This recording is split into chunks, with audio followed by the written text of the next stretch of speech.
Assalamualaikum warahmatullahi wabarakatuh. Perkenalkan, nama saya Novianti Wahyuni. Hari ini saya akan menjelaskan atau memaparkan materi mengenai Wall of Government. Ada 4 hal yang akan saya paparkan.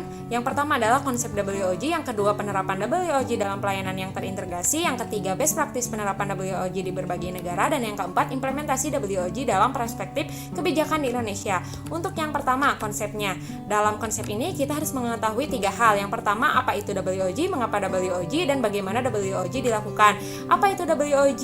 Yaitu bagaimana instansi pelayanan publik bekerja lintas batas atau lintas sektor guna mencapai tujuan bersama dan sebagai respon terpadu pemerintah terhadap isu-isu tertentu. Mengapa ada WOG? Yang pertama, dorongan publik, yang kedua fenomenal ketimpangan kapasitas sektoral, dan yang ketiga keberagaman latar belakang nilai, budaya, dan adat istiadat. Kemudian bagaimana dilakukan? Dari mulai continue hingga koordinasi sampai ke merger, di mana pelaksanaan WOG dimulai sebatas dari koordinasi hingga adanya merger. Selanjutnya adalah penerapan WOG di pelayanan yang terintegrasi. Untuk penerapannya sendiri, di sini ada 4 hal. Yang pertama, prakteknya, yaitu penguatan koordinasi antar lembaga, yang kedua membentuk lembaga koordinasi khusus, yang ketiga membentuk gugus tugas sampai ke koalisi sosial. Kemudian untuk tantangannya, kapasitas SDM dan institusi, nilai dan budaya organisasi, yang ketiga yaitu kepemimpinan. Kemudian praktek WOG dalam pelayanan publik, dari mulai pelayanan bersifat administrasi, jasa, barang, hingga regulatif. Selanjutnya yaitu pola pelayanannya, dari mulai pola pelayanan teknik fungsional, satu atap, satu pintu, terpusat hingga ke elektronik. Selanjutnya adalah best practice penerapan WOG di berbagai negara.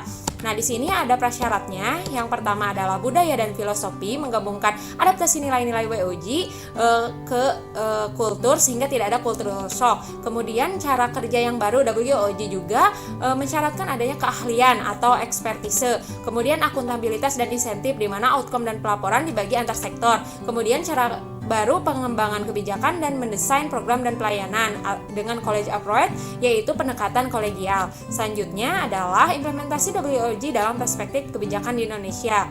Nah, di sini ada dari pertama yaitu hakikat dasar pelayanan publiknya, kemudian WOG di lingkungan penyelenggaraan negara, kemudian penyelenggaraan pemerintahan negara dalam lingkungan pemerintah pusat dan daerah serta antar daerah, kemudian pegawai ASN sebagai pelayanan publik. Selanjutnya adalah WOG dalam pelayanan publik dan administrasi pemerintahan, kemudian asas-asas terkaitnya, kemudian dasar kebijakan pelayanan publik hingga dalam lingkup pemerintahan daerah.